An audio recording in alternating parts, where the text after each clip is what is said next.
Hello, everyone. Thank you so much for joining me for WLBT Plus. My name is Kara Shirley. I'm your digital news desk host, and it is Thursday, May the 1st. If you have not yet seen it's going to be May meme on your social stream, Facebook or TikTok or YouTube, or not YouTube, but Instagram, anything like that, you want to go to our Facebook page for our meteorologist, Dave Roberts, and check out his meme. It's pretty funny. But yes, it's the first day of May. Welcome to a new month, and welcome to the show today. If you're watching on our mobile app or you're watching on our website, thank you so much. And of course, if you're watching on any of our social streams, Facebook, YouTube, Twitch, thank you for tuning in there as well. And don't forget, you can always leave a comment, thought, question, suggestion, anything like that in the comment section. I do appreciate getting to hear from you guys during this show, what I call our interactive newscast. But just thanks for being here. And if you're watching on our social streams, let me know where you're watching from. You guys do tune in from all over the place, so let me know where you are watching from today. So before we jump into the news, because we do have some updates on things that have happened, some stuff that's happened today, and updates on stories for yesterday. But before we do that, let's go ahead and take a look outside over our Ridgeland Renaissance Sky Cam. It is pretty cloudy looking out there. Got a lot of clouds in the sky. Very sparse blueness, but mostly cloudy out there. We are expecting more rain today and, of course, tomorrow. And also Saturday. We're going to look at our forecast real quick in just a little bit. But 2:30 today, our First Alert weather team will be here, and they will be able to give you a in-depth look at the forecast and what is going to be happening. Britt says, hey, Kara, tuning in from Kosciuszko. Hello, Britt. How are you doing today? Sheila is tuning in saying, rain fell beautifully this morning. Hope the sun is shining well for you now. I don't know. I haven't been outside in a while. I just looked at the Renaissance camera. It didn't look like it was shining too much then, but we do. I don't know. I'm not going to say we need the rain. We don't need the rain. We need it to dry up just a little bit. But, we'll take it. We really don't have a choice, do we? And here's Miss Martha is tuning in from Union. Appreciate all of you guys. Union, not that far from where I used to live in Collinsville, just north of Meridian. But thank you so much for tuning in as well, Miss Martha. Let's go ahead and jump into the news real quick with you guys. Let you know Jackson Police Department is actually searching for a suspect in a stabbing that happened this morning. So according to the Captain 3 Precinct, the third precinct captain, Jacqueline Traylor Thomas, a stabbing happened in the area of Idaho Street and O'Bannon Drive here in Jackson. Let me pull the map up for you so you can see where this is. So we have Medgar Evers Boulevard right here to the left of your screen. This little sideways T here. This is O'Bannon Street, and right here is Idaho Street. We're going to zoom out so you can see where this is in relation to the downtown Jackson area. To scroll out pretty far for you, but here is where the stabbing happened. Here is downtown Jackson, just so you have an idea of where it happened. So what we were told, it was a domestic disturbance. A 57-year-old man was stabbed by his domestic partner during an altercation that happened there on Idaho Street. The victim did sustain non-life-threatening injuries, and as of the last update we received, the suspect is still at large. They're saying if you have any information regarding this, if you know where the suspect may be, or if you have security cameras or anything like that in the area, you can look at it and see if you noticed anything unusual happening then, but they ask you to contact Crime Stoppers or Jackson Police Department. Again, that happened this morning. It was a stabbing that happened that resulted from a domestic disturbance, and it was in the area of Idaho Street and O'Bannon Drive here in Jackson. And then also there is the Hinds County Sheriff's Department is trying to track down a man, and they're actually offering up to a $2,500 reward if you can help them find the individual.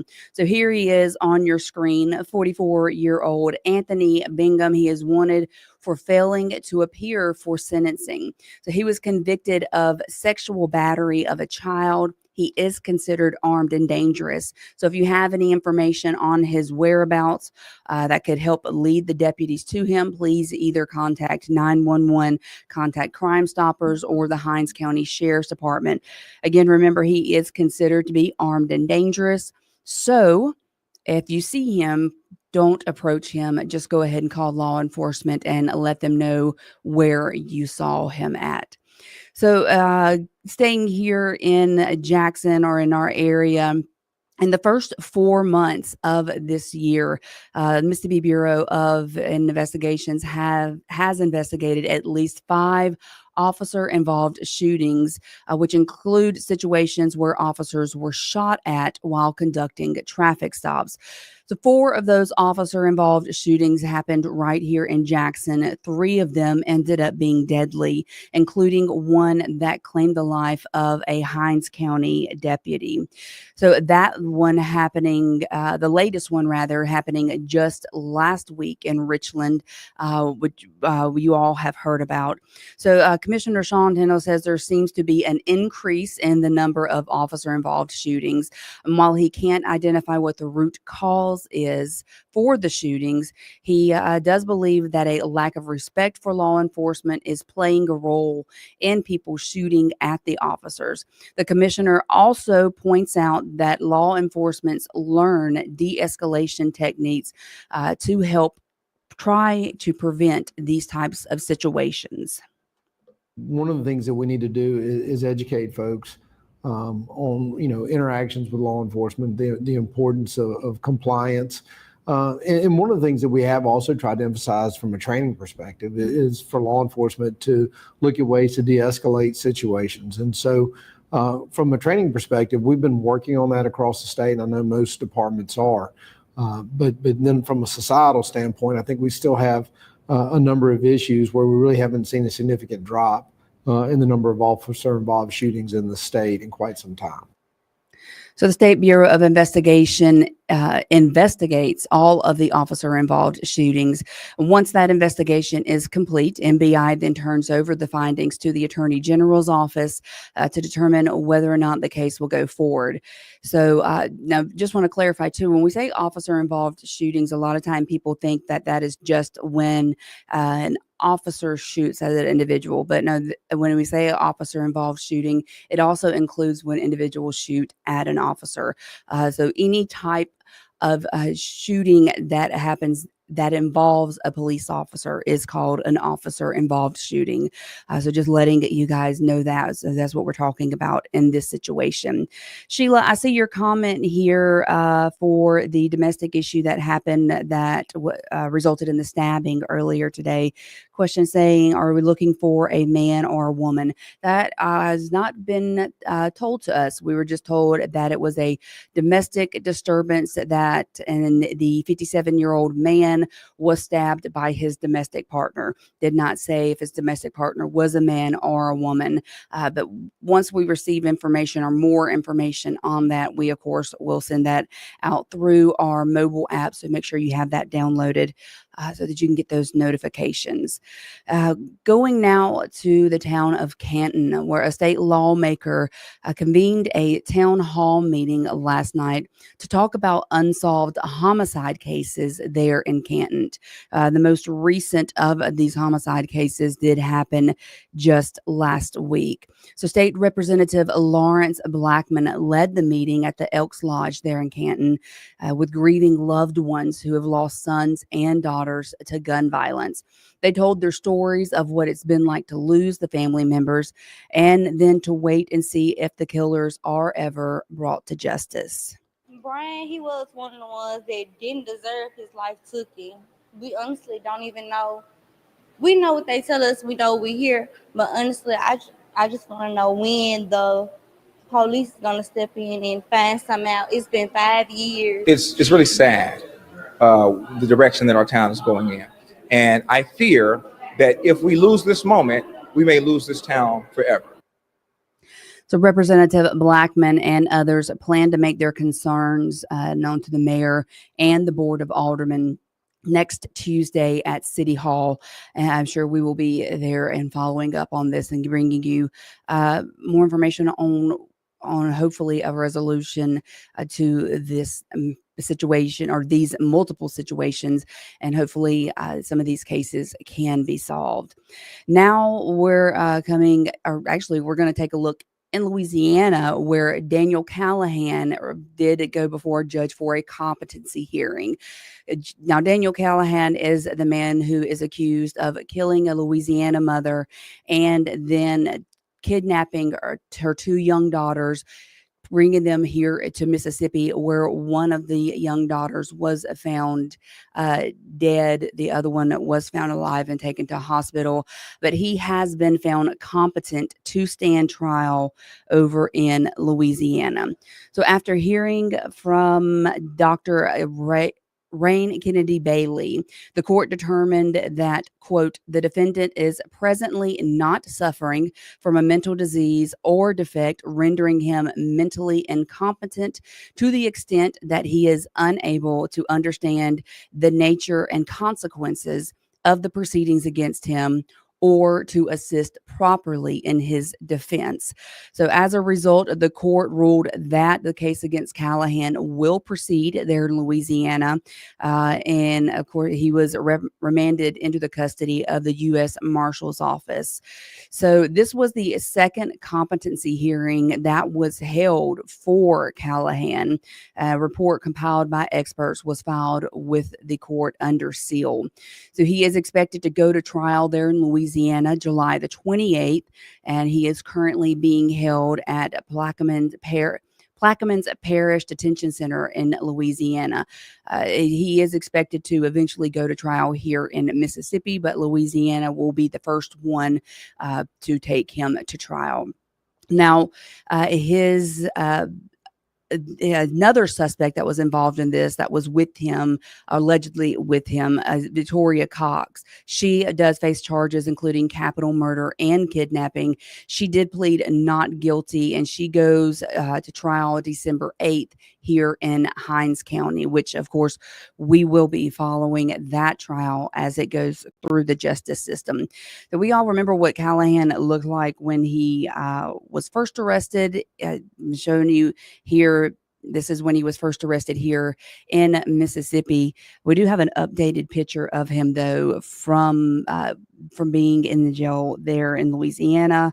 Much different look. I got to say, I admit, if I would have seen his current picture here, I probably would not have recognized who he is. I would not have thought that that was the same person. He looks vastly different. But this is how he looks currently. He will be going to trial in Louisiana on July the 28th. And we're going to follow that as well as the trial for Victoria Cox, who is his alleged accomplice in the crimes that he committed there in Louisiana and here in Mississippi. But he was determined he can go to trial. He can stand, or he is competent enough to go to trial. I get the words out in a moment. I apologize for that. So let's come back here to Mississippi and now, where a federal court ruling that struck down Mississippi's 5-day grace period for mail-in absentee ballots to arrive after Election Day is being appealed to the U.S. Supreme Court. So we all know general elections are coming up on the 3rd of June.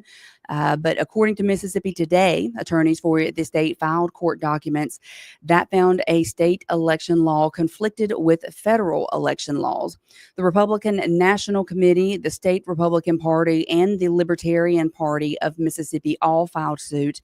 And they argued Congress is the only entity that can set specific parameters for federal elections.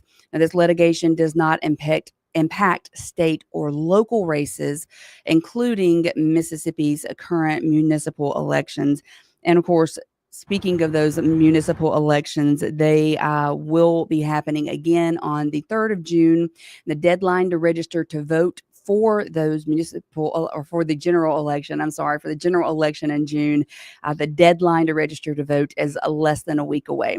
So residents can go register before the May 5th deadline. And to help them do that, municipal clerks' offices are going to be open this Saturday from 8 a.m. until noon. So if you're not yet registered to vote, you can go now. And if you need to go on Saturday, they will be open from 8 a.m. to noon for you to register to vote.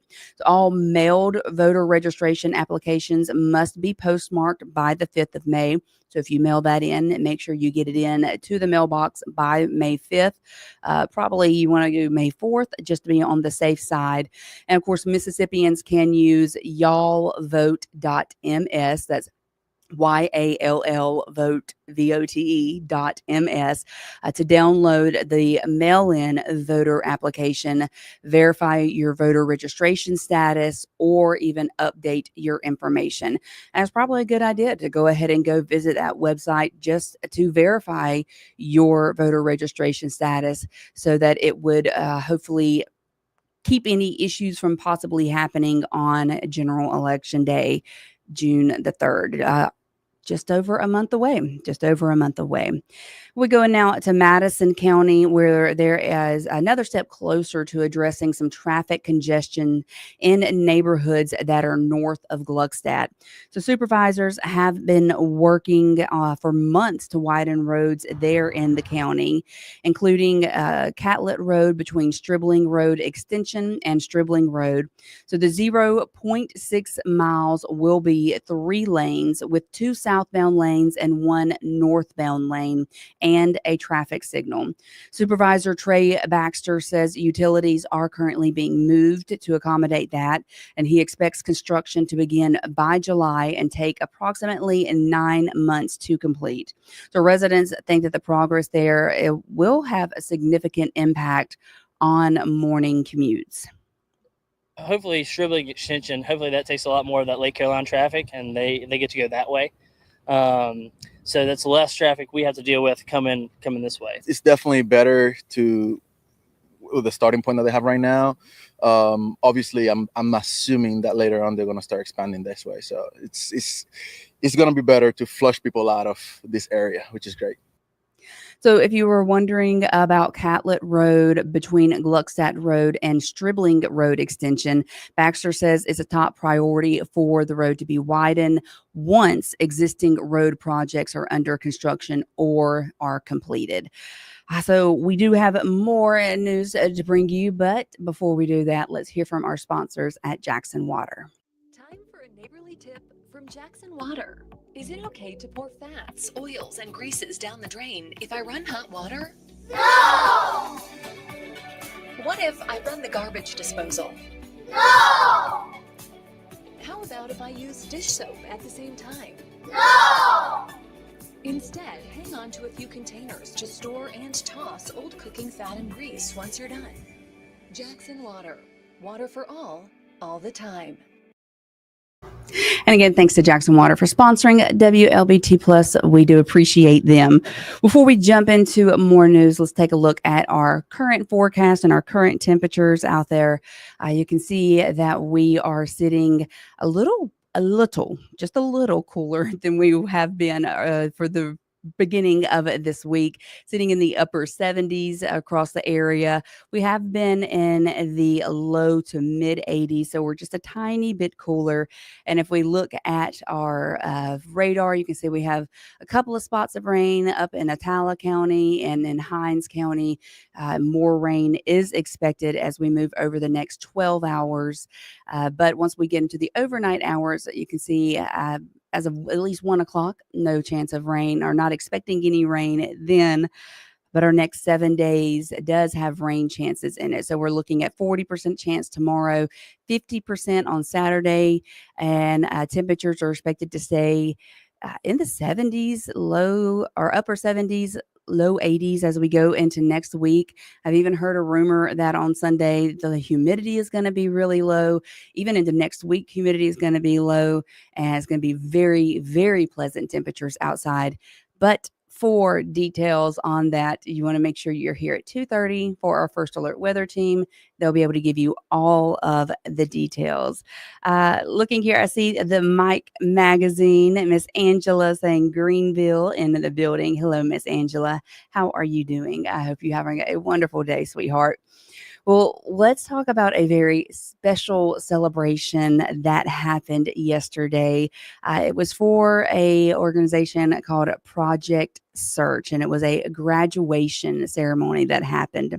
So 6 young adults with disabilities graduated from the 9-month program yesterday. The ceremony rather was held at the Siemens facility in Richland.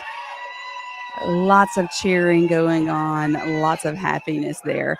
So 6, like I said, 6 young adults did graduate. And Project Search focuses on employment preparation by immersing the interns in the workplace. This was the first year for Siemens Energy to host the Project Search interns, and it has just been a great program. We did hear from someone there that is with them, and here she is. And so looking back at like the funding source, Mississippi Department of Rehabilitation cannot solely be the pays for everything. So what we're doing is just right now, we're just kind of looking at some other funding sources. We are not going away. We're taking a little pause just to see what else is out there to help us because, we have federal guidelines that we have to follow. And so we just want to make sure that we stay within those guidelines. I love the project and what it helps. So officials do say that all 6 of the graduates yesterday did end up landing an interview for a job in their community, which I think is awesome. And I hope that Project Search continues to move forward successfully and help more individuals with disabilities, help them get on-job training and help them find employment. And now, April was, of course, we're in May now, but April was Autism Awareness Month. Had the privilege of interviewing Marcus Boyd here on WLBT Plus in April. He is an autism activist, a global autism activist, and he was actually he was nonverbal up until the age of 14. He's in his 40s now, and he speaks and sings, and he speaks with different children. And he wants to bring more awareness to autism. But I bet one thing that you may not have known, and it was something that I didn't know until I heard this story yesterday, was that the first person that was ever diagnosed with autism was actually a Mississippi native, something I had no idea about. But yeah, the first person who was diagnosed with autism was from Mississippi. So the individual, his name is Donald Triplett. He was born and raised over in Forest. So he was diagnosed with the neurological disorder in the 1930s when he was just 3 years old. said his mother worked tirelessly to help make sure that he got the best support and was treated like all of the other children. His diagnosis did help bring awareness to autism, and it also helped others get medical treatment that they needed. We did get to speak with Triplet's nephew yesterday. Here is what he had to say. Bringing autism awareness to the world, and are helping in that regard, and then giving, like I say, giving hope to parents and people that have relatives that are autistic. So Donald ended up working for many years at the Bank of Forest. He was 89 years old when he passed away in 2023. Like I said, I had no idea. I did not know that the first person to be diagnosed with autism was a Mississippi native. And I think it speaks a lot for his mom to be the first for him to be the first person diagnosed, and his mom working so hard for him, as I'm sure many other mothers of children that have autism do, but working to help make sure that he was treated like other children and that he had the opportunities that he had. And because of her getting to live to that age of 89. There was an announcement here in Jackson yesterday, a very exciting announcement for the National Folk Festival, which is going to be making its way to the city this fall. So yesterday, 8 performers were announced as the first artists to participate in this 2-day event.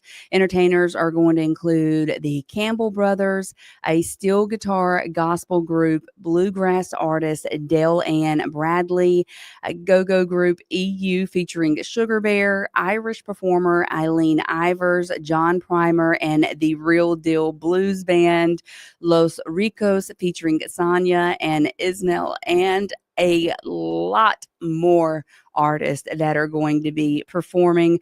Matter of fact, I believe they said there were going to be 300 artists performing over 6 different stages with this folk festival that is happening. But we got to speak with them yesterday about it, so let's hear from them.